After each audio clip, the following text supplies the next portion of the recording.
Bem-vindos a mais um maravilhoso estudo da Palavra de Deus.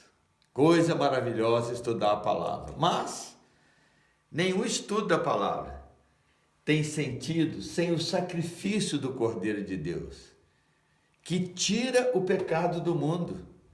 É verdade, ele veio para tirar o pecado do mundo. O pecado ainda está no mundo, maltratando as pessoas, fazendo as pessoas sofrerem, principalmente aqueles que não sabem ainda que Cristo já morreu pelos nossos pecados. Ele foi sepultado, ele ressuscitou ao terceiro dia e nos deu essa ordem de levar essa boa notícia para o mundo inteiro. Ide por todo o mundo, disse Jesus, e anunciai a boa notícia a toda criatura. Quem crer e for batizado será salvo. É uma ordem de Jesus Cristo para que possamos ir anunciar o Evangelho, a boa notícia a toda criatura, sem perguntar nada, sem pedir nada, apenas anunciar essa boa notícia, que aquele que crê será salvo. Tão simples assim. Quem crê e for batizado, disse Jesus, será salvo.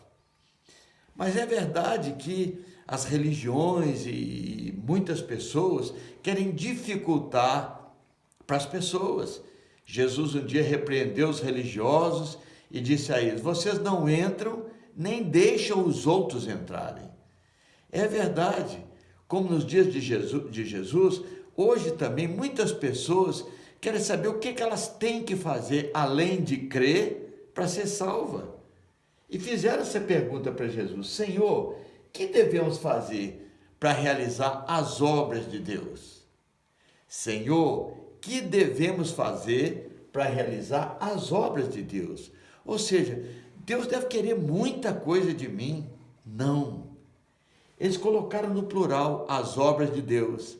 E Jesus então passou para o singular. A obra de Deus é essa: que creiais naquele que por ele foi enviado. É a única coisa que Deus quer de você e de mim, que você creia que ele enviou Jesus, que morreu pelos nossos pecados, que vai tirar o pecado do mundo muito em breve, tirar todo o sofrimento, toda a maldade que o pecado e Satanás têm trazido para o mundo. Apenas isso, que creia naquele que ele enviou. Tem lugar para você no céu. Creia em Jesus e você será salvo. Então, vamos começar o estudo dizendo obrigado, Jesus. Obrigado, Jesus, por tudo aquilo que o Senhor fez por nós. Muito obrigado, Jesus. Vamos orar então e usar a própria instrução do Senhor, que disse: invoca-me e te responderei, anunciar-te coisas grandes e ocultas que não sabes. O próprio Senhor está nos dizendo: invoca-me e te responderei, anunciar-te coisas grandes e ocultas que não sabes. Quantas coisas estão acontecendo nos nossos dias, quantas coisas a palavra de Deus tem revelado, e nós precisamos que o Senhor nos responda. Então vamos orar. Pai, em nome de Jesus, nós invocamos e te pedimos, nos anuncia, papai, em nome de Jesus, coisas grandes e ocultas que nós não sabemos, e nos liberta, Senhor, para podermos te servir cada dia melhor. E nós te agradecemos, Pai, em nome de Jesus. Você sabia que 1/3 de tudo que está escrito na Bíblia são profecias? Que Deus pré-anunciou todas as coisas antes que elas acontecessem? 1/3 de tudo que está escrito na Bíblia são profecias. Por isso eu me apaixonei pela Bíblia. Você poder saber que Deus conhece o futuro e revela a você. As profecias anunciam o tempo e propósito de Deus para todas as coisas. Deus quer que você saiba o propósito e o tempo que ele tem para todas as coisas nesse mundo. O apóstolo Paulo escreveu aos Hebreus dizendo: havendo Deus outrora falado muitas vezes e de muitas maneiras aos pais pelos profetas, nestes últimos dias nos falou pelo Filho, a quem constituiu o herdeiro de todas as coisas, pelo qual também fez o universo. Que revelação! Que revelação! No início ele falou pelos profetas, nesses últimos dias nos falou pelo Filho, porque pelo Filho ele fez o universo. Meu Deus! Jesus é a imagem do Deus invisível. Através dele foram criadas todas as coisas nos céus e sobre a terra, as visíveis e as invisíveis. Tudo foi criado por meio dele e para ele. Que coisa maravilhosa é descobrir quem é aquele homem na cruz. Jesus Cristo é Deus. João diz: do princípio Jesus era o Verbo estava com Deus e o Verbo era Deus. Todas as coisas foram feitas por meio dele, e sem ele nada do que foi feito se fez. E o Verbo se fez carne e foi para aquela cruz como homem, levar os meus pecados e os seus pecados, vencer a morte por mim e por você. É maravilhoso descobrir quem é aquele homem que estava naquela cruz. Como Paulo disse, havendo Deus outrora falado muitas vezes, de muitas maneiras aos pais pelos profetas, desses últimos dias nos falou pelo Filho. Não só pelo Filho. Quando Jesus voltou aos céus, ele falou pelos anjos também, aos apóstolos. Esse Jesus que dentre vós foi assunto ao céu, virá do modo como viste subir.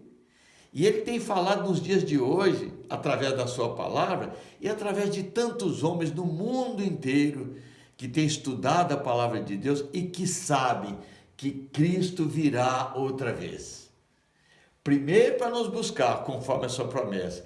Depois viremos com ele, para ele começar seu reino eterno aqui nesse planeta Terra. Então, nesses últimos dias nos falou pelo Filho. Desde o nascimento de Jesus, no calendário de Deus, o mundo passou a viver os últimos dias. Porque se ele tem 6.000 anos para o homem nesta terra, 4.000 anos já passaram.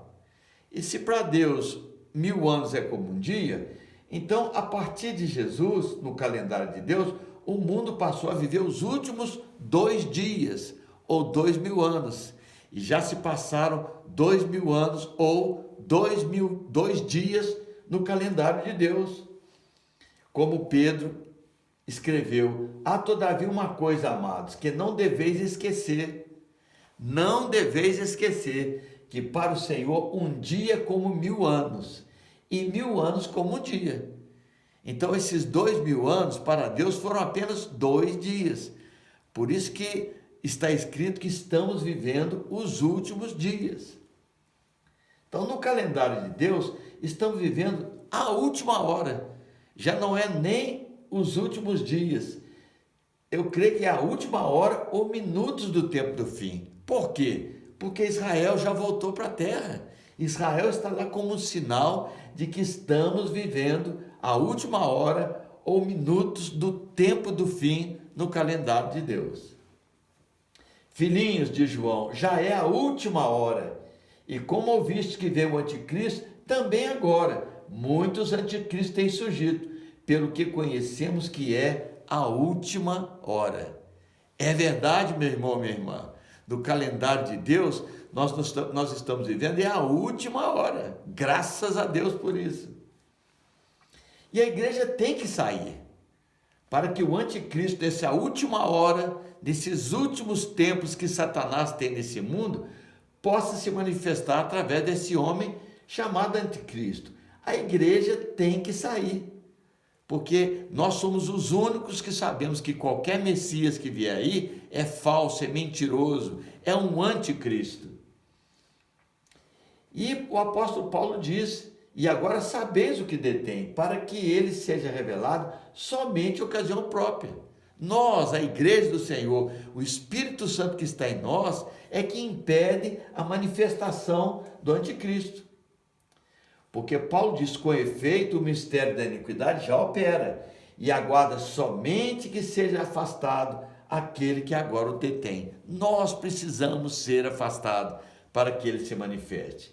Então, será de fato revelado o iníquo, o anticristo, o príncipe que há de vir, a quem o Senhor Jesus matará com o sopro de sua boca e o destruirá pela manifestação da sua vinda.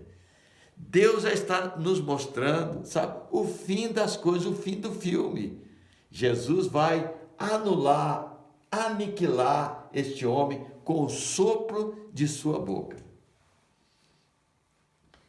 A igreja vai ter que sair dessa terra. Todos aqueles que amam Jesus e amam a sua vinda têm que ser tirados daqui. Milhões em todas as partes do mundo vão desaparecer. Eu quero estar no meio desses milhões que vão desaparecer. E sabendo o que nos espera lá. Então, qualquer dia desse, nós vamos falar sobre aqueles que serão levados. O que acontecerá com eles quando eles forem tirados da terra? E os que ficarem também. Se o Senhor permitir, eu vou dar um estudo para aqueles que ficarem. O que você tem que fazer se você ficar para trás? Espero que você não fique. Espero que você esteja pronto e desejando subir quando o Senhor chamar. Mas muitos ficarão para trás. Muitos vão ficar porque amam esse mundo e as coisas desse mundo. E o resto da população, que não sabe nada do arrebatamento, nunca ouviu falar sobre isso, vão ficar horrorizados. O que aconteceu? Pessoas no mundo inteiro desapareceram, em todos os lugares. Inclusive pessoas que estavam mortas no caixão, no velório, vão desaparecer também. Onde foi o cadáver dessa pessoa? Onde foi o meu pai, minha mãe, meu colega? Onde? Para onde ele foi? Sumiu. O que aconteceu? O mundo realmente vai ficar apavorado com esse acontecimento. Por isso que 10 líderes mundiais vão se reunir e dar autoridade a um deles, que vai poder tranquilizar o mundo, reorganizar o mundo. Pense comigo, esse vírus que está aí, esse coronavírus, está trazendo um problema tão grande com a economia do mundo. Vocês verão, depois desse vírus, quanto problema na economia do mundo acontecerá. E o mundo vai ter que se organizar. Mas imagina quando milhões e milhões forem tirados do mundo, o que não vai acontecer com a economia no mundo? E como alguém vai ter que aparecer para organizar a questão econômica do mundo, tranquilizar a humanidade. Então, por isso, esses 10 líderes vão se unir e dar autoridade a um deles para ser o líder mundial durante um tempo. O Senhor mostrou para Daniel, revelou a Daniel o tempo do governo de Satanás na terra, através de todos esses impérios. E o último tempo seria os 10 reis representados pelos dedos da estátua. Quando chegasse nesse período, seria o último tempo do reinado de Satanás nesse mundo. Por isso ele disse ao rei Nabucodonosor, nos dias desses reis, sabe? E o Senhor mostrou a Daniel também, através da figura daqueles animais, esse último animal terrível, com 10 chifres, né? Os mesmos 10 dedos da estátua, representados nos 10 chifres da cabeça daquele animal. E Daniel viu que daqueles chifres surgiria um chifre, sabe? Que é o líder mundial, escolhido pelos outros para liderar esse mundo nesse tempo em que a igreja foi tirada. Foi isso que Gabriel, o anjo Gabriel, revelou a Daniel. O príncipe que há de vir, que é o anticristo, fará aliança com muitos por uma semana. Ele vai fazer aliança com muitas nações. E ele vai ter muito poder, não por sua própria força. Ele vai ser um homem que vai receber poder e força de Satanás. Por isso Paulo fala que o aparecimento do iníquo é segundo a eficácia de Satanás, com todo o poder e sinais e prodígios da mentira, para enganar. Muita gente vai ser enganada. E, se o Senhor permitir, na quinta-feira nós começaremos o estudo sobre o livro de Apocalipse. E eu te faço uma pergunta: por que tão poucos cristãos estudam o livro de Apocalipse? Por quê? Foi um dos livros que eu mais estudei na Escritura, foi o livro de Apocalipse. Uns dizem assim: eu tenho medo, né? Tem medo de estudar o livro. Outros dizem: é muito difícil. Mas isso não é o que está escrito lá no livro de Apocalipse. Porque, segundo palavras do Senhor Jesus, antes, Apocalipse é uma palavra grega, que os tradutores traduziram errado, mantiveram a palavra Apocalipse. Eles tinham que ter traduzido o livro com a palavra revelação. Então, risque na sua Bíblia a palavra Apocalipse, que sempre dá ideia de coisa difícil, de fim de mundo, essas coisas todas, porque Apocalipse é uma revelação. Então, você pode riscar e colocar na sua Bíblia. Esse livro chama-se Revelação. Quem não quer revelação? De Deus. Deus está revelando o tempo do fim e muitas coisas maravilhosas daquele livro. Por isso Jesus disse: bem-aventurado aqueles que leem esse livro e que ouvem as palavras da profecia desse livro e guardam as coisas escritas nesse livro. Por quê? Pois o tempo está próximo. O livro de Apocalipse foi escrito para nós que vivemos os últimos dias. Você precisa ler esse livro, porque Jesus disse: bem-aventurado aqueles que leem, aqueles que ouvem e aqueles que guardam as coisas escritas nesse livro, pois o tempo está próximo. Como é necessário nesses dias ler, reler, tornar a ler, ouvir e guardar esse livro, pois o tempo está próximo. E olha, quero dizer uma outra coisa interessante para você. É o único livro da Escritura que tem uma ordem expressa de Jesus para João, que recebeu tantas visões. Jesus disse: João, escreve as coisas que você está vendo e manda para a igreja. Ele não mandou escrever Mateus, Marcos, Lucas, João, não mandou escrever nenhuma carta do livro de Apocalipse. Nós sabemos que foram cartas inspiradas, mas o único livro que há uma declaração expressa de Jesus Cristo para escrever para nós é o livro de Apocalipse. Então não tenha medo, ele não é difícil, ele é muito fácil e, com a graça de Deus, a partir de quinta-feira nós vamos estudar algumas coisas desse livro. Nesse livro, João teve uma visão de uma mulher com a lua debaixo dos pés. No tempo do fim, o Senhor mostrou que Israel estaria de volta na terra, porque essa mulher é a nação de Israel. Muitos, durante muito tempo, achavam que era Maria, né? Porque ela deu à luz a Jesus. Mas não aconteceu com Maria nada do que está escrito que vai acontecer com essa mulher.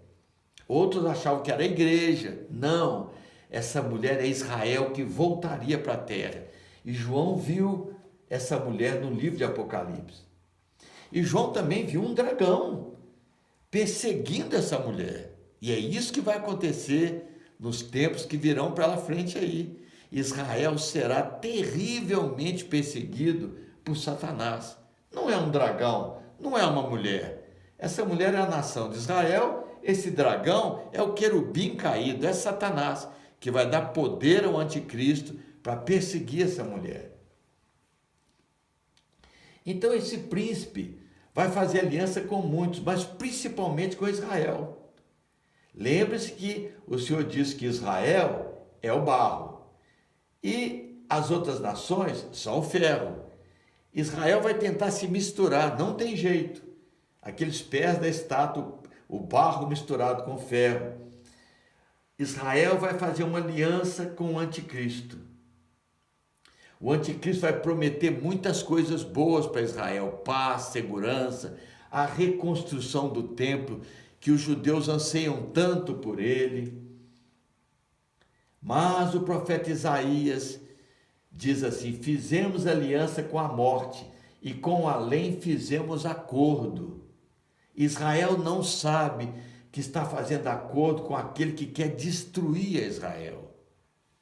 É isso que vai acontecer. Fizemos aliança com a morte e com além fizemos acordo. Durante 3 anos e meio, o anticristo vai fingir que gosta de Israel, que quer ajudar Israel. Mas, depois de 3 anos e meio, Israel vai ser terrivelmente perseguido. O anticristo, chamado de besta, será anunciado por um falso profeta, também chamado de besta. Então, da mesma maneira que João Batista anunciou Jesus Cristo, o anticristo vai haver um homem, possivelmente um homem religioso, que vai anunciar o anticristo como sendo um homem enviado por Deus. Por isso João fala, vi ainda outra besta, possuía 2 chifres, parecendo cordeiro, mas falava com o dragão. Possivelmente o anticristo vai ser um falso cristão, vestido de cordeiro, tá? Com chifres parecendo cordeiro, mas dentro dele havia o espírito de Satanás. Então, possivelmente, o falso profeta vai ser um líder cristão, um falso líder cristão, que vai anunciar o anticristo. E nós vamos ver tantas visões que João teve, tão fáceis de entender, aqueles 4 cavalos, o significado deles, as trombetas, as taças, essa mulher, não é assim, montada em cima desse animal cheio de chifres. Então, se o Senhor permitir, com a graça de Deus, a partir de quinta-feira, antes que o Senhor volte para nos buscar, vamos estudar o livro de Apocalipse, porque bem-aventurado quem lê, quem ouve e quem guarda, porque o tempo está próximo. Então vamos encerrar hoje esse pequeno estudo dizendo Maranata, porque ele virá. É a última palavra do livro de Apocalipse, falada por João, é Maranata, que significa ora vem Senhor Jesus. Então você, meu irmão varão que está assistindo, diga Maranata. Você, minha irmã varoa que crê em Jesus, diga também Maranata, porque breve Jesus virá. Um grande beijo para você e toda a sua casa, em nome de Jesus. Até quinta-feira, se o Senhor permitir.